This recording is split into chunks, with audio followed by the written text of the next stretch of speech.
We're counting down the 10 most shocking moments ever put on film in The Exorcist. From quiet, slow-building dread to infamous scenes that changed horror forever, each entry earned its spot for the way it jolted audiences and rewrote movie history. Some moments are technical marvels, others pure nightmare fuel, but all left their mark. Which unforgettable scene took number 1?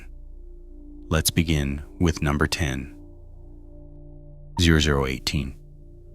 Father Marin steps into the sun-bleached ruins of northern Iraq, sweat already soaking his collar. The dig site is real. Mosul, 1972. The crew battled heat of 120 degrees and endless red tape just to get cameras rolling.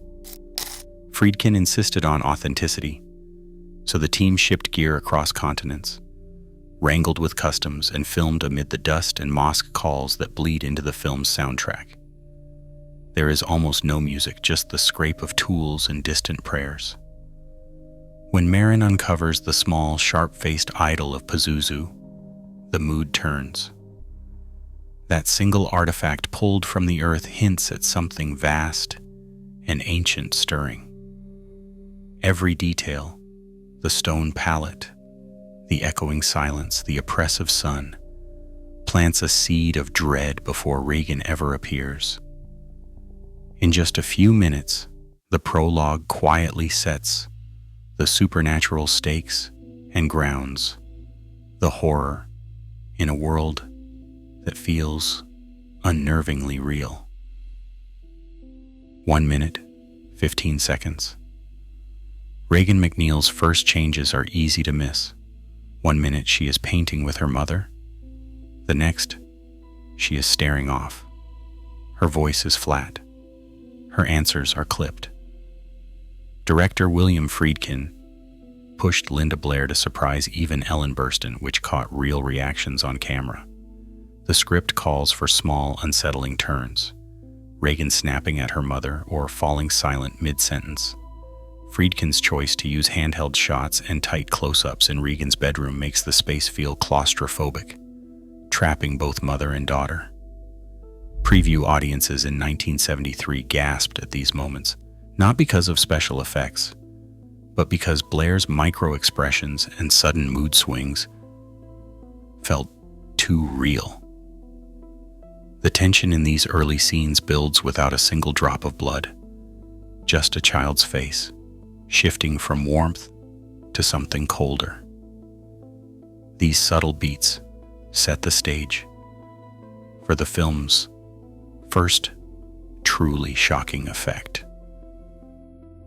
0230. Number 8. The PEA soup vomit. Dick Smith's most notorious gag started with a recipe. Anderson's pea soup and a scoop of oatmeal, blended for just the right shade of sickly green.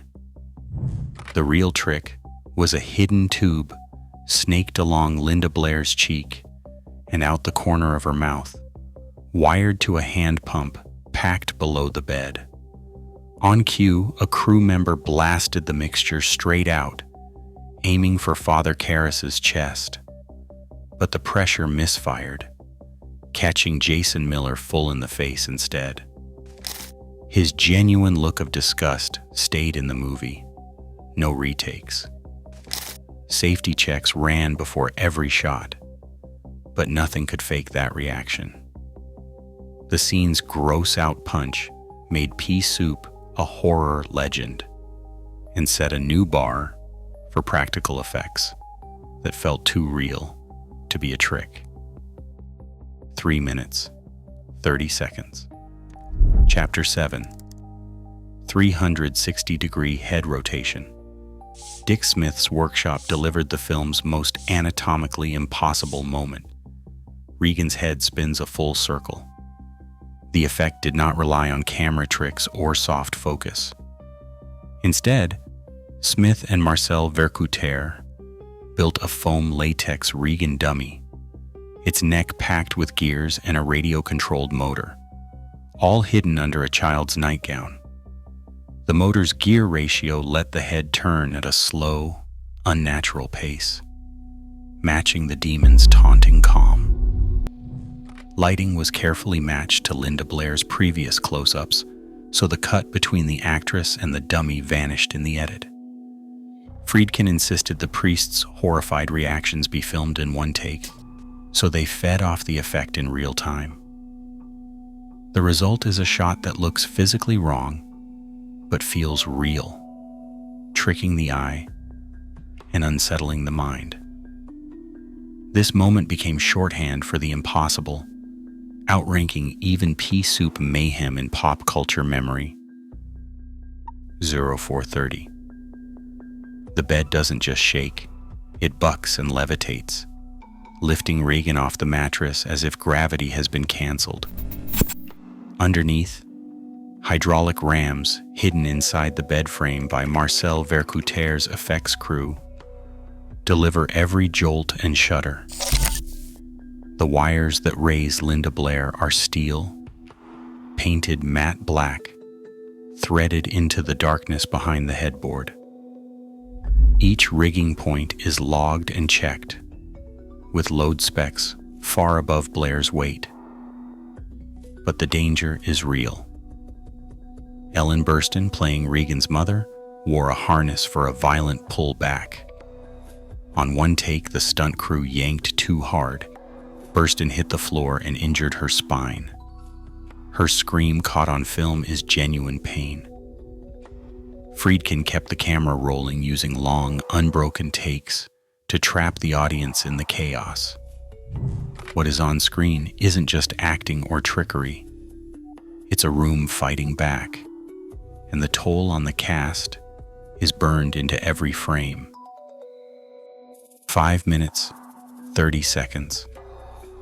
Regan's voice takes a turn that no one in 1973 was ready for. The demon's words, profane, guttural, and laced with blasphemy, were not just shocking on paper. Behind the scenes, Oscar winner Mercedes McCambridge prepared for each recording session by swallowing raw eggs, chain smoking, and even drinking whiskey to shred her vocal cords. Director William Friedkin recorded her in a darkened studio, sometimes physically restraining her to match Regan's agony. Engineers layered McCambridge's voice with Linda Blair's, warping the sound until it barely resembled anything human. The result was a sonic assault that rattled audiences and triggered a flood of hate mail, some addressed directly to McCambridge, accusing her of bringing evil to life. Yet her name was missing from the credits until 1975, after a bitter fight with Warner Brothers and a formal complaint to the Screen Actors Guild. The demon's voice did not just break taboos on screen, it sparked controversy in the real world, proving that words alone could shake the foundations of polite society. 0645. The exorcism ritual pushes cast, crew, and characters to their limits. Friedkin's team transformed the bedroom set into a walk-in freezer, dropping the temperature to minus 20 degrees Fahrenheit. Actors' breath turned to visible clouds, freezing the air with every chant. Crew members wore parkas and gloves, and cameras sometimes jammed from the cold. The line, "The power of Christ compels you," echoes more than 30 times. Each take brought a new round of shouting, sweat, and shivering. Fog machines pump out rolling mist, blurring the edges of the room. As the ritual drags on, Regan's wounds deepen. Makeup artists layered fresh cuts and swelling veins between takes, charting her transformation from sick child to something almost unrecognizable. Forced perspective blocking keeps the priests looming, even as they tire. Hidden speakers layer thunder and demonic growls, building a soundscape that never lets up. The ritual's choreography holds dread on a razor edge, never letting viewers breathe easy. and sets the stage for the film's most devastating losses. 08 Hundic. Father Marin kneels beside Regan, his breath a faint cloud in the freezing air. The ritual has drained every ounce of strength from him. Max von Sydow's trembling hands and sunken eyes say more than any line of dialogue. Friedkin keeps the camera tight, crowding the frame with sweat, frost, and exhaustion. There is no music to guide the audience, only the relentless hum of the room and the priest's ragged breathing. 08:30. Then silence. Karras steps out for a moment, and the sound drops away. When he returns, Marin is slumped over, lifeless. The camera lingers on the stillness, refusing to offer comfort or spectacle. Marin's death happens off-screen, implied by a sudden absence, a heart attack, never shown, only felt in the hush that follows. 08:55. For viewers, the shock is immediate. The veteran exorcist, the supposed savior, is gone without warning or heroic last words. The loss lands like a gut punch, leaving Karras alone against the demon. Friedkin's choice to withhold both score and explanation turns the moment into pure dread, forcing the audience to sit with the void Marin leaves behind. 9 minutes. Karras stands over Regan, face streaked with sweat and grief, as the room crackles with the last charge of the exorcism. His voice breaks as he begs the demon to leave the girl and take him instead. In that instant, Regan's body stills, her eyes clear, and Karras's expression shifts from terror to furious resolve. Jason Miller's performance holds nothing back, his jaw clenched, hands shaking, every muscle in his face fighting to keep control. 9 minutes, 25 seconds. Suddenly, Karras launches himself at Regan, wrestling the demon's presence into himself. The next moment, he bolts for the window. No music, only the rush of air and the shattering glass as he dives out, vanishing in a blur. Stunt doubles handled the plunge down the stone Georgetown steps, padded and meticulously rigged. Multiple cameras rolled from different angles, capturing each brutal bounce. The sound team layered in a bone-deep thud for every impact, mixing Foley of heavy objects and flesh to make the audience wince. That sound became a legend, part of the film's Oscar-winning audio, even if the moment itself was not singled out by the Academy. 9 minutes, 55 seconds. For a few seconds, everything freezes. Karras's sacrifice lands like a physical blow, resolving the possession with a single shattering act. The steps, now infamous, stretch below the shattered window, and the film holds on the aftermath. No triumph, just the heavy silence of loss and release. 9 minutes, 45 seconds. The last shot refuses to let the audience off easy. After all the chaos, the camera pulls back in a slow, rising crane movement above the cold Georgetown steps. Chris and Regan leave the house behind, their faces drawn and silent. Regan, still marked by what happened, gives Father Dyer a quiet kiss. Chris places Father Karras's St. Joseph medallion in Dyer's hand, a gesture that lands with more questions than answers. There is no big speech, no sudden swell of music.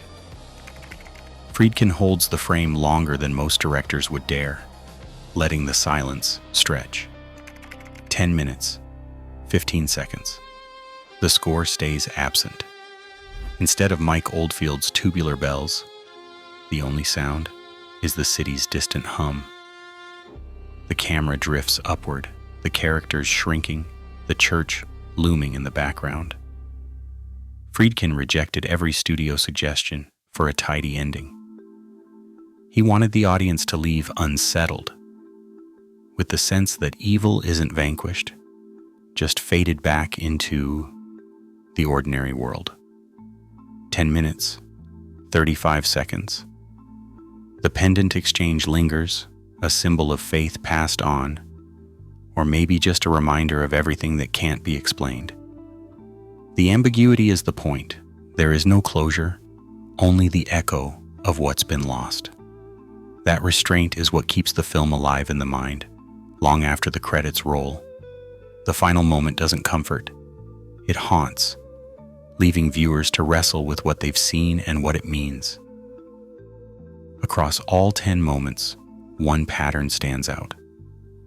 The Exorcist shocks not through gore, but through ordinary reality, unraveling in slow, relentless ways. Every scare is rooted in something painfully real. That is why, even 50 years later, its power lingers. Horror is most lasting when it feels possible.